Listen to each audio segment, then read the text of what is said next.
good to be back.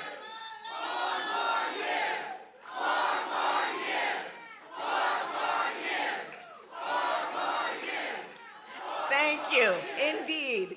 And we are going to work over these next 100, and I think it's 18 or 19 days to make sure that happens. But I want to say it is always good to be in Las Vegas, and as some folks call it, Hawaii's ninth island. And I want to thank all the elected officials who are here today, including former Governor Steve Sisolak and his incredible wife. Where is he? Kathy. And I want to thank all the union workers at this hotel who made this event possible, including the workers of Culinary Local 226. And today, on behalf of our President Joe Biden and myself, I am extremely proud to accept the endorsement of Aspire PAC, AAPI Victory Fund, AAA Fund, and CAP A21. Thank you. Thank you.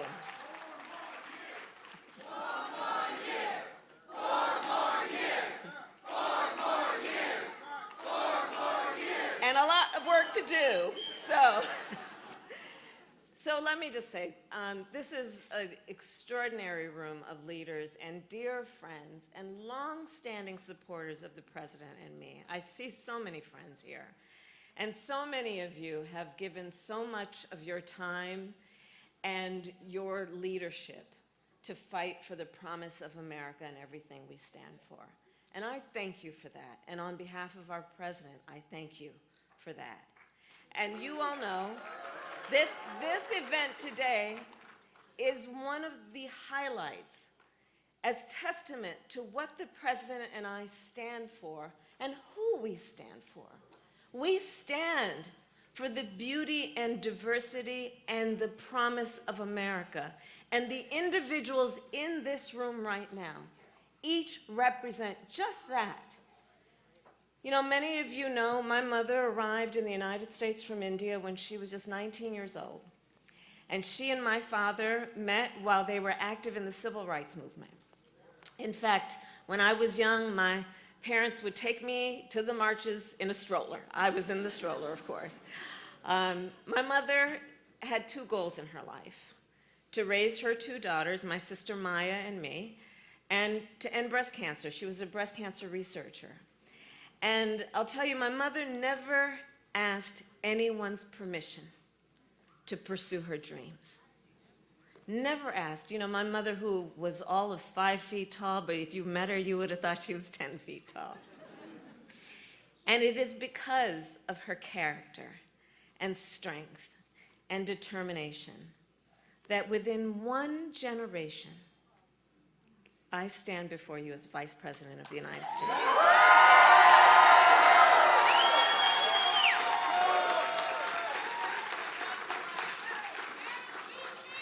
And today, then, we are 118 days out from the election, and while many of us have been involved with these elections every 4 years, and nearly every time we say this is the one, well, this here is the one. This is the one. The most existential, consequential, and important election of our lifetime. Now, we always knew this election would be tough. And the past few days have been a reminder that running for President of the United States is never easy. But the one thing we know about our President, Joe Biden, is that he is a fighter. He is a fighter. And he is the first to say, when you get knocked down, you get back up.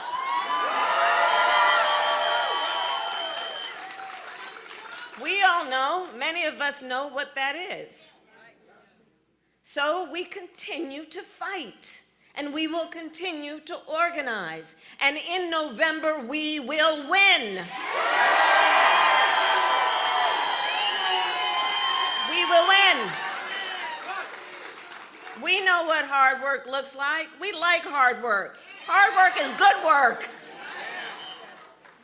So Las Vegas, in all of our work, President Biden and I have been guided by a fundamental belief. We work for you, the American people. Not the special interests, not billionaires or big corporations, you. And in this election, there can be no doubt who you can count on to fight for you when it counts. Just look at, for example, the issue of health care and affordable health care. When he was in the White House, Donald Trump, let's not forget, tried more than 60 times to end the Affordable Care Act and tried to take health care from millions of Americans with pre-existing conditions. Remember those days? President Joe Biden and I, on the other hand, have defended the Affordable Care Act and made it stronger. In fact, today, more AA and NHPI Americans are insured than ever before in our history. Donald Trump said he was going to stand up to Big Pharma and lower the cost of prescription drugs. Instead, he bowed down. On the other hand, we took on Big Pharma. And with the knowledge that, for example, South Asians are twice as likely to have diabetes, we capped the cost of insulin for seniors at $35 a month. We are finally making it so that medical debt cannot be used against your credit score. Knowing how many of our relatives have had a medical emergency, something they did not invite or plan, racking up then tens, even hundreds of thousands of dollars of medical bills and debt. And that being used against your credit score is just wrong. The credit score is supposed to be a measure of whether you are financially responsible. And so when we do the work that we have done, and you know Joe, we do it based on what we believe is morally right when you see the people and understand the struggles and the need for all people to have dignity. So what we've done with medical debt, now not allowing on credit score, that means it can no longer be used to deny someone a car loan or a lease on an apartment or a home loan. Think about what that means.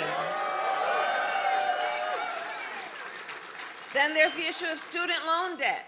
When he was in the White House, Donald Trump tried to end student loan forgiveness for our public servants, including teachers, nurses, firefighters. On the other hand, we have forgiven student loan debt for nearly 5 million Americans and twice as much for our public servants. We have also fought to protect our communities from hate and violence, including by passing the COVID-19 Hate Crimes Act, which made it easier for AA and NHPI communities to report acts of hate. On the other hand, the former president consistently incites hate, including toward the AA NHPI community. I will not repeat his words. I will not repeat his words because they should never be repeated. But I will say that someone who vilifies immigrants, who promotes xenophobia, someone who stokes hate, should never again have the chance to stand behind a microphone and the seal of the President of the United States.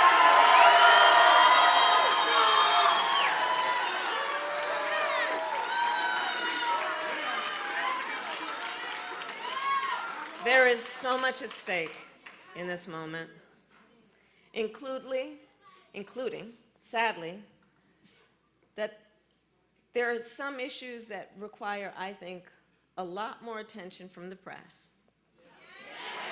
And there are some issues that sadly and most recently have not been covered to the extent that they should, commensurate with the seriousness of the matter. That most recently, the Supreme Court of the United States basically told this individual who has been convicted of fraud that going forward he will be immune for activity we know he is prepared to engage in if he gets back into the White House.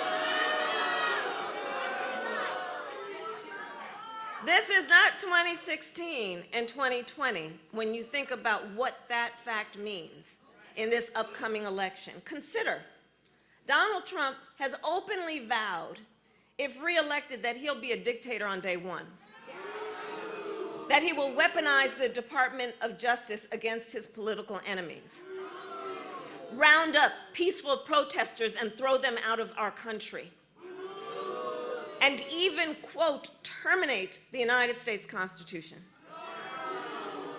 Donald Trump wants to turn our democracy into a dictatorship.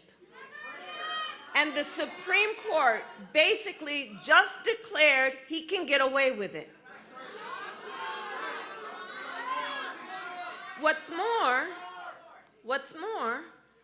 Trump's advisors have created a 900-page blueprint they're calling Project 2025, detailing everything else they plan to do in a second term, including a plan to cut Social Security, to repeal our $35 cap on insulin, to eliminate the Department of Education, and end programs like Head Start. And Project 2025 outlines a plan to limit access to contraception and for a nationwide abortion ban, with or without an act of Congress. If implemented, this plan would be the latest attack in Donald Trump's full-on assault on reproductive freedom. And no, we will not. And remember, then President Donald Trump handpicked 3 members of the United States Supreme Court because he intended for them to undo the protections of Roe v. Wade. And as he intended, they did. Now over 20 states have a Trump abortion ban, many with no exceptions even for rape and incest. And Trump has not denied, much less shown remorse for his actions. Instead, he uses the word proudly, takes credit for overturning Roe. So make no mistake, if Trump gets the chance, he will sign a national abortion ban to outlaw abortion in every single state. But we are not going to let that happen. No, we are not. We are not going to let that happen because we trust women. We know women know what's in their own best interest and don't need their government telling them what to do with their body.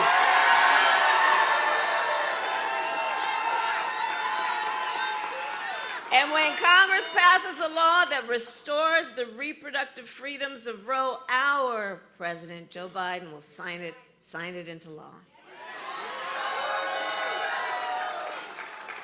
So ultimately, in this election, we each face a question. What kind of country do we want to live in? A country of freedom, compassion, and rule of law? Or a country of chaos, fear, and hate? And here's the thing, and I say this to a group of people who already know this. We each have the power. We have the power to answer this question.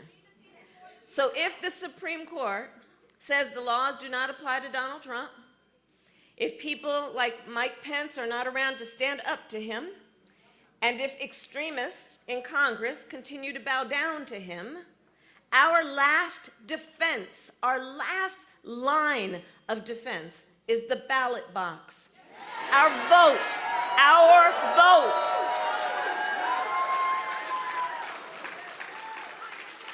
In 2020 and 2022, it was the leaders in this room and in this community who showed the power of your voice and your vote.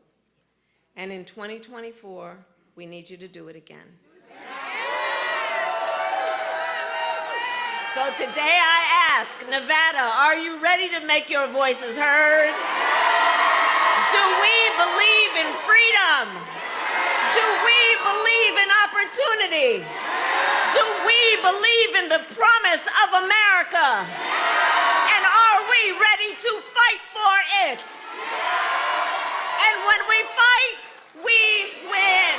God bless you, and God bless the United States of America.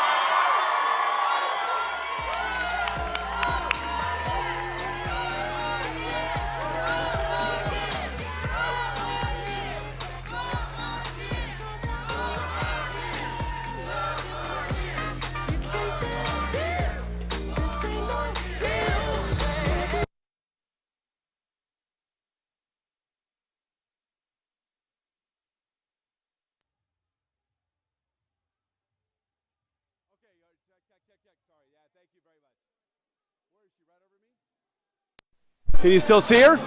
Let's go, baby. Okay, you ready? Rolling? Okay, in 3, 2, 1. Joe Biden's poor debate performance was almost 2 weeks ago, and many in America are still talking about it today. The campaign desperately wants to change the narrative, and they're hoping events like today can do that right now. Reporting from Resorts World, I'm Dana Wagner, News 3.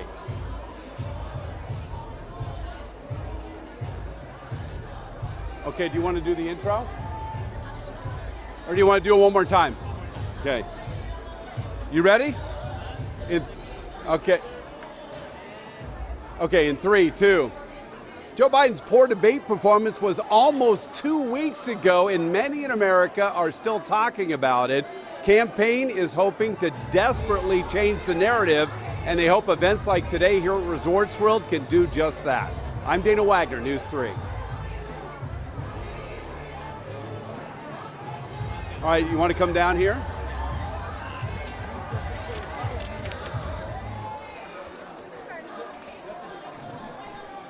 Hi. Or do you want to do one from there again? Okay. I'm the national director for South Asians for Biden-Harris. Okay. For the largest affinity group in AA and HBI. Okay. So if you want a comment about what South Asian communities are